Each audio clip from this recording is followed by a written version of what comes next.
Father's Day had always been a quiet day in my life, soft, simple, warm.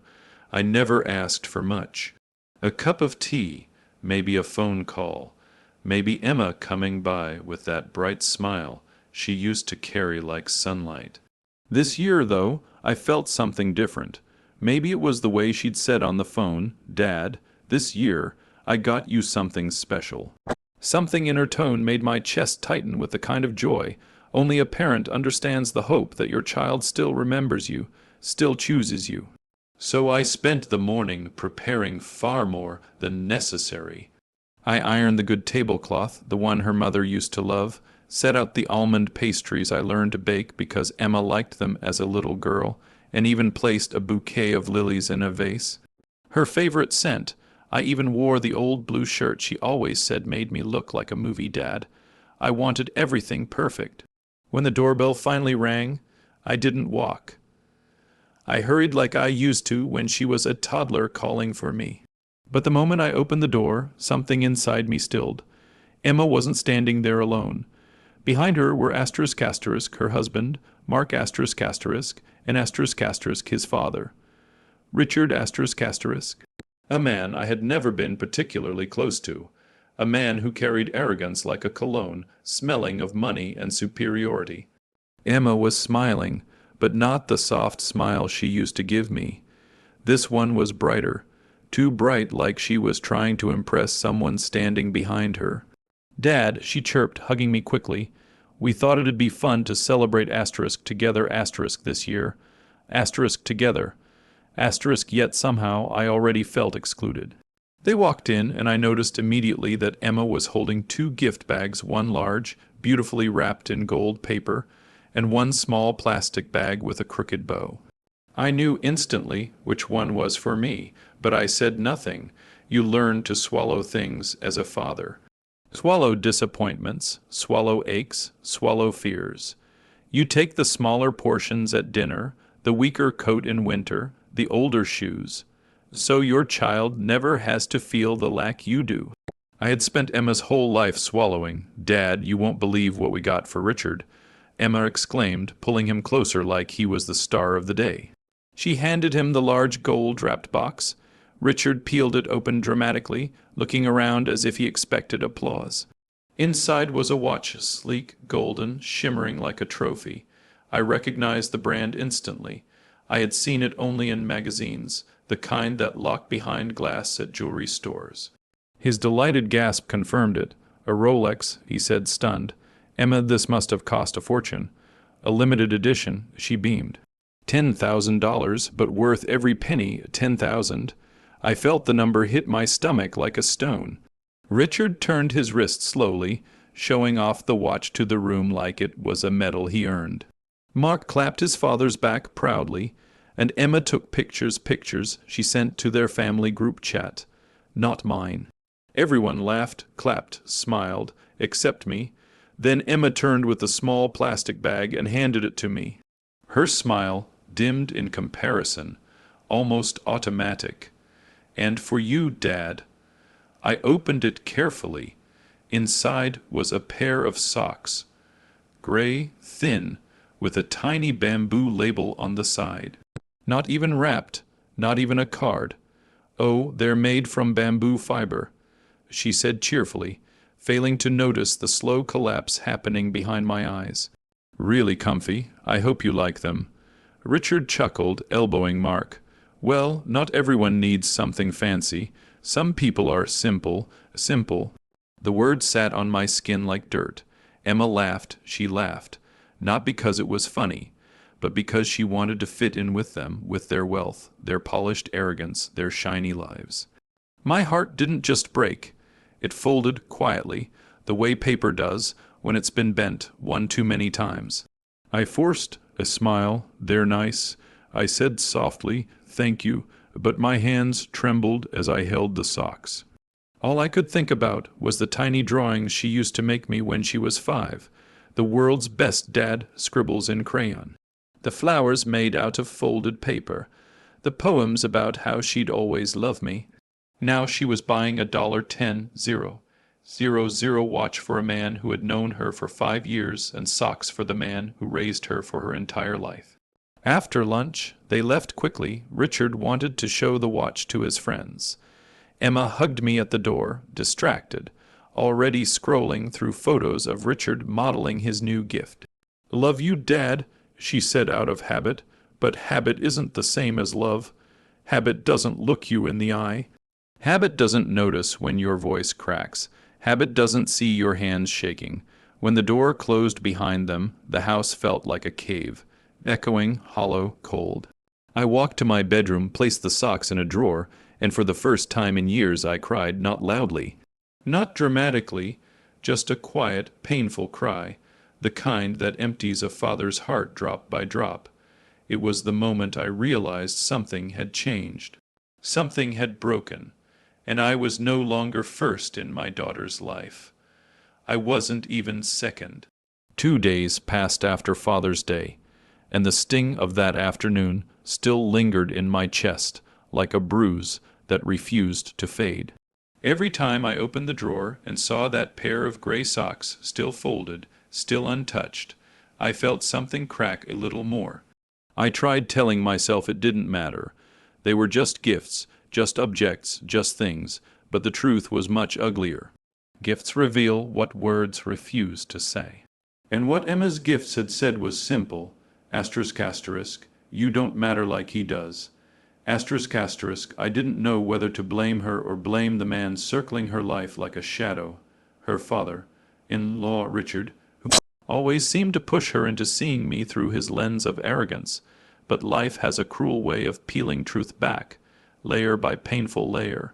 And mine arrived in the form of an envelope, #***, the envelope ****, on Wednesday morning, there was a knock on my door. It was my neighbor, Linda, someone who had known Emma since she was 10. She had babysat her, baked birthday cakes for her, even taught her how to plant tomatoes in my backyard. She was holding a plain envelope. "Your daughter left this at my house last week," she said. "I thought she already gave it to you." My brows knit. "What is it?" No idea, but she seemed nervous when she was holding it. I opened it after she left, expecting maybe a letter. A Father's Day note she forgot to give me, maybe. A sweet message that would contradict everything I had felt that awful Sunday. But instead I froze. Inside was a **** bank, withdrawal slip ***, my bank, my signature. $10,000 withdrawn 2 months ago. Emma had called me crying back, then saying Mark had trouble at work. They were behind on bills, and they really needed help. She begged me not to tell anyone, not even her husband. "Dad, please, it's an emergency." I didn't hesitate. I never did. A parent's instinct kicks in before reason. But now I realize the truth. ***, she used my emergency money to buy her father-in-law that $10,000 Rolex. ***, my hands tightened around the slip until it crumpled. I sat in my living room for a long time, staring at the wall, my mind buzzing like static. She didn't use it to pay bills. She didn't use it to fix a car, or cover rent, or escape a crisis. She used it to impress Richard. To impress a man who had always looked down on me. A man who once told me at their wedding reception, "Some people are born to be fathers. Others are born to be support staff." That comment hadn't bothered me, then I thought he was just arrogant. Now I realized he had been shaping Emma's perception for years, slowly, slyly, like a snake tightening around her heart. And she had let him, #***, the rumor ****, but the worst was yet to come. That evening I went to the grocery store to clear my head. But peace doesn't show up when your heart is cracked, it hides. I was reaching for a bag of apples when I heard my name. 2 women were talking by the tomatoes, voices low but sharp. "That's the daughter of the man Richard keeps talking about," one said. "The broke one," the other replied. My hand froze midair. "Yes." The first whispered, "He says the man is practically penniless, that Emma supports him more than he supports her." I felt the floor tilt under my feet. Richard says Emma had to buy him socks because they're struggling financially. The woman continued. Apparently her father was even embarrassed to give anything. Embarrassed, struggling, penniless, my vision blurred. I couldn't remember grabbing my cart or walking toward the exit. I just remembered the cold air hitting my face when I stepped outside, the kind that wraps around your bones like frost. Richard had told people I was broke, a burden, barely surviving, someone to pity, and the story spread far enough that strangers in grocery aisles whispered about it like gossip in cheap tabloids. ****, the call *** that night, Emma called. I stared at the screen until her name faded, and the phone went silent. I couldn't pick up, not yet, not until I gathered the courage to hear what she might say, but she texted. **Dad, are you okay? ***, haven't heard from you. ***, did you like the socks? I stared at that smiley face like it was a knife. She genuinely believed I should be grateful. She genuinely thought she had done enough. And worst of all, she genuinely didn't see how far she'd drifted. My hands shook as I typed a reply, but I deleted it. Every word felt too small for the pain. Instead, I walked to my bedroom, opened the drawer, and pulled out the socks. They felt lighter now, cheaper, hollower, a symbol of my place in her heart. But instead of putting them back, I placed them on the table and looked at them long and hard. Because in that moment, I realized something. Father's Day wasn't the betrayal. It was just the result. The real betrayal had been happening quietly, slowly, invisibly for years. And now it stood in front of me in the shape of a $10 00 watch and a pair of $15 socks. That night, I didn't sleep, not even for a minute. I sat in the dark and let the truth settle into my chest, painful and cold. And as dawn crept through the blinds, I whispered to myself, ***, enough. ***, revenge doesn't start with anger. It starts with silence, a cold, heavy silence that sinks into the bones until it becomes purpose. After discovering the bank slip and the rumors Richard had spread, I didn't yell. I didn't confront Emma. I didn't call her crying or shouting or demanding explanations. I simply stopped. Stopped being the father who always rushed to help. Stopped being the man who excused everything. Stopped being the safety net she trampled without realizing. Silence, I learned, can be louder than any scream. #****, the will ****, the morning after the discovery, I drove to my lawyer's office. He'd known me for 20 years. He'd handled things after my wife died, after I sold the business, after Emma's wedding. So when I walked into his office with sleepless eyes and a crooked smile, he knew something was very wrong. "Change the will," I said. He sat up straighter. "All right, to what extent?" "All of it," I said. "Every cent, every asset, every piece of property." His eyebrows rose. "To whom?" I didn't hesitate. "To charity. And to my niece, Lily. She's a good girl," he said carefully. "But you're cutting Emma out entirely." I looked at my hands that once braided her hair, held her when she was feverish, applauded her at recitals, fixed her broken toys, saved every drawing she ever made. Hands she replaced with a $15 pair of socks. "Yes," I whispered, "cut her out completely." He stared at me for a moment, then nodded slowly. "I'll draw up the documents." It took 10 minutes. 10 minutes to undo 30 years of sacrifice.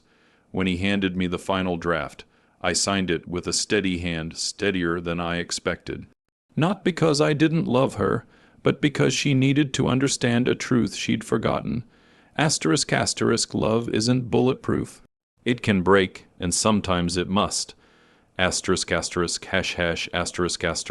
dinner invitation, ***, revenge is sweetest when it's quiet. I sent Emma a text that afternoon. ***, dinner at my place this Sunday. Bring Mark and your father-in-law. We have things to talk about. ***, she replied with emojis. ***, yes, Red will be there. ***, my chest tightened.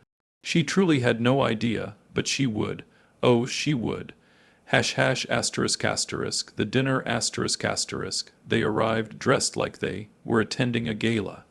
Emma wore a shimmering beige dress, Mark had on a blazer, and Richard, of course, came wearing the Rolex, as if the dinner were its debut on a red carpet. Nice place, he muttered, cozy, cozy, meaning small, meaning humble, meaning beneath him. I simply nodded. Dinner went well at first. Mark complimented the food. Emma buzzed with nervous excitement. Richard tapped the table impatiently, as if waiting for the important announcement he assumed I would make. Little did he know the announcement was not for him. When dessert was finished, I cleared my throat. I invited you here. I began to talk about Father's Day. Emma's smile faltered. Richard scoffed. Are we still on about the socks? I looked directly at him. No, we're on about the truth. I pulled out a folder and placed it on the table. Inside, I said, is every financial support I've given Emma these past 5 years, including the $10,000 she took 2 months ago. Emma stiffened. Mark looked confused. That money, I continued, was for emergencies, for survival, for family. I paused. But instead, it bought your father, I nodded at Richard, a Rolex. Emma's lips parted. Dad, no, I said softly. Let me finish. I took out the second set of papers. These were heavier, not physically, emotionally. This, I said, sliding the envelope toward Emma, is my new will. The room went still, utterly still. Emma reached out with shaking fingers and pulled out the documents. Her eyes scanned the pages, and then her face collapsed. Dad, she whispered, voice cracking. Why did you do this? Richard reached for the papers, snatched them from her hands, and read through them. His face reddened instantly. You took her out, he barked. Are you insane, after everything she's given me? I repeated. You mean socks? He slammed the papers onto the table. You're cutting off your own daughter. No, I said calmly. She cut herself off. Emma's eyes filled with tears. Dad, I'm sorry. I didn't mean. You didn't think. I interrupted. You didn't ask where the money came from. You didn't wonder why the gift felt unequal. You didn't consider my feelings. You listened to this man. I pointed at Richard, who bristled and let him convince you I was worthless. Hey, Richard snapped. I never said that. I played the audio recording, the one my friend had sent me. Richard's voice filled the dining room. The old man has nothing. Emma's better off investing in a family with real money. He'll leave her barely enough to buy socks anyway. Emma covered her mouth and sobbed. Mark stared at his father, horrified, and I sat there, unmoving. When the recording ended, I spoke quietly, but every word was sharp as glass. I've spent my whole life loving you, Emma, and you traded that love for approval from someone who sees you as a pawn. She reached across the table, crying. Dad, please don't do this. I made a mistake. I didn't know. I was stupid. I'm so sorry. Tears streamed down her cheeks. But I didn't reach back. Some wounds aren't healed by apologies. Some lessons require consequences. I'm not doing this out of anger. I told her. I'm doing it because I have to protect what little dignity I have left. You forgot who I was, and I can't let myself forget it too. Emma broke down completely, her body shaking, her voice barely coherent. Dad, please don't do this. But the decision was already written, in ink, in resolve and heartbreak. Richard stormed out, Mark followed, mortified, and Emma remained at the table for a long time, sobbing into her hands, calling my name, begging, but I didn't move. I couldn't. My heart wasn't stone. It was bruised, battered, bleeding, and revenge, sweet, quiet revenge, was the only medicine I had left to stop the pain. Emma called **, 17 times **, the week after the dinner. 17 calls. 17 missed chances. 17 tiny earthquakes in my pocket. The first few calls, I watched the phone light up with her name **, Emma calling **, and felt my chest tighten the way it does before a storm breaks. The later calls, I simply muted the phone and let the silence swallow the ringing, not because I wanted to punish her, but because I didn't know how to speak without breaking all over again. Sometimes silence isn't revenge. Sometimes silence is self-defense.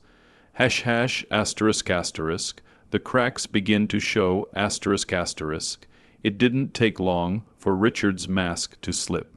The moment he realized Emma would inherit nothing from me, no savings, no shares, no property, not even the old house, his behavior shifted like a curtain torn off a window. At first, it was irritation, then anger, then cruelty. Mark told me weeks later, when he came alone sheepishly, that Richard had exploded at Emma the night of the dinner. He accused her of ruining everything, of being financially useless, of wasting years on a relationship that didn't give him any profit. Profit? That was how Richard viewed family. I wasn't surprised, but Emma finally saw it too. And it shattered her. #****, Emma at the door, ****, 4 weeks after the dinner. I found Emma sitting on my porch at sunrise. She looked nothing like the polished woman who had walked into my house wearing a shimmering dress and a proud smile. She looked like my daughter at 12 years old again, streaked, fragile, hugging her knees to her chest. When she lifted her face, her voice cracked. "Dad, please don't go inside without talking to me." My keys trembled in my hand. I didn't say anything, not yet, not because I didn't care, but because my heart had been so beaten in the last few weeks that even opening my mouth felt like tearing a scab too early. She wiped her eyes with the back of her hand, took a shaky breath. "I left Mark," she whispered. "I left his family. Her voice broke. "I finally saw who they were, what they wanted." My stomach twisted. The last thing I ever wanted was to see her marriage broken because of me. "Emma," I began. "No," she said, shaking her head desperately. "Please just listen. Let me say it. You always listened, Dad. My whole life you listened." So I sat beside her on the steps. And for the first time in weeks, I listened. ##**, the confession ****. Her words came out like a flood she had held back for years. "How did I become that person?" she whispered. "How did I become someone who hurt you?" Tears slid down her cheeks again. "Richard always made comments, Dad. Little ones. He'd say things like, 'Your dad means well,' or 'Your dad just doesn't understand money.' And I thought he was just talking." She took a breath. "But then he'd say you were holding me back, that you'd never give me anything in life, that you had nothing saved, that you'd always been small." The last word tasted bitter coming from her mouth. My throat tightened. "I started seeing you through his eyes," she admitted. "I forgot everything you did for me, everything Mom told me you sacrificed. I forgot the nights you worked 2 jobs, the meals you skipped, the hand-me-down shoes you wore so I could have new ones for school." Her voice cracked. "I forgot who loved me first." I closed my eyes, because her words were hitting every nerve I had spent decades protecting. "I thought the watch would make me look like I belonged with them," she continued. "I thought it would impress Richard more, make him treat me like family." She shook her head in disgust. "But he just wanted my money, your money." His pride grew with each dollar I wasted. She grabbed my hand, small and warm, the same hand I held when she took her first steps. "Dad, I'm sorry. I'm so sorry. I hurt you in ways I never should have. I chose the wrong voices. I let someone rewrite who you were in my heart." Her forehead dropped to my shoulder, and her sobs soaked through my shirt. My eyes burned, my chest tight, but I stayed still. I wasn't ready to speak, not because I wanted her to suffer, but because I didn't know if my voice would hold. ##**, the question ****, after a long silence. She looked up at me with red, puffy eyes. "Is it too late?" she asked quietly. "To fix us?" My heart twisted at the rawness in her voice. She wasn't asking about the will. She wasn't asking about money.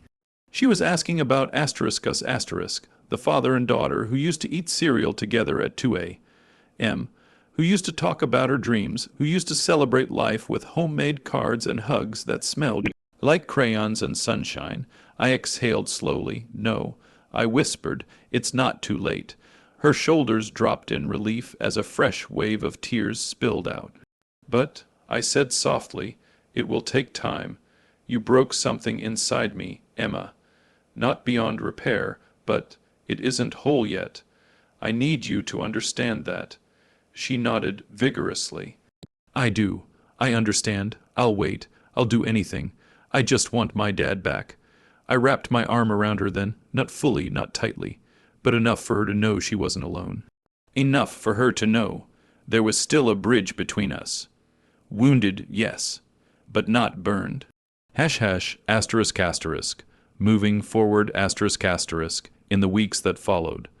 Things changed slowly, carefully, like stepping on ice that might crack. Emma came by often, not with gifts, not with apologies, but with presence. She helped me fix the garden. She brought me groceries even when I told her I didn't need them. She cooked dinner, sometimes burned the rice twice, but we laughed like we used to. She didn't ask about the will, not once. She wasn't here for that anymore. She was here for *me*, and slowly, painfully, beautifully, my heart began to thaw. ****, the final reflection, ****, sweet revenge had tasted good for a moment. It had brought justice. It had brought truth. It had exposed lies and shattered illusions. But what it really did, what it ultimately gave me, was clarity. It taught Emma who her real family was. It taught Richard who he could no longer manipulate. And it taught me something I hadn't let myself admit. A father's love doesn't disappear. It bends, it breaks, it bruises, but it never truly dies. One evening, as we sat on the porch watching the sun sink into the horizon, Emma whispered, "Thank you for not giving up on me." I didn't answer immediately. I just watched the sky shift colors, gentle, patient, forgiving. Then I said the words she needed most, "I never will." And this time she cried for a different reason.